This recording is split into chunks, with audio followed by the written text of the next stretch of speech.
अस्सलाम वालेकुम viewers, welcome back to my YouTube channel daily tips with Asma.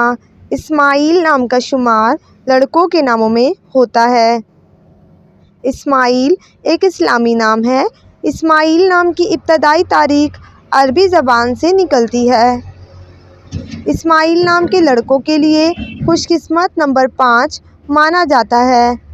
Ismail नाम का मतलब है मुस्कुराहट, खुशी और मुसर्रत। खुशकिस्मत दिनों में जुमेरात और मंगल का दिन शामिल है। इस्माइल नाम का शुमार इंटरनेट पर सबसे ज़्यादा सर्च होने वाले नामों में से होता है। खुशकिस्मत धातों में हिंसों के हिसाब से लोहा शामिल है। इस्माइल नाम के अफराद के लिए मुआफिक रंगों में सुर्ख और बनफशी रंग शामिल है। इस्माइल नाम के अफराद के लिए मुआफिक पत्थरों में रूबी पत्थर शामिल है।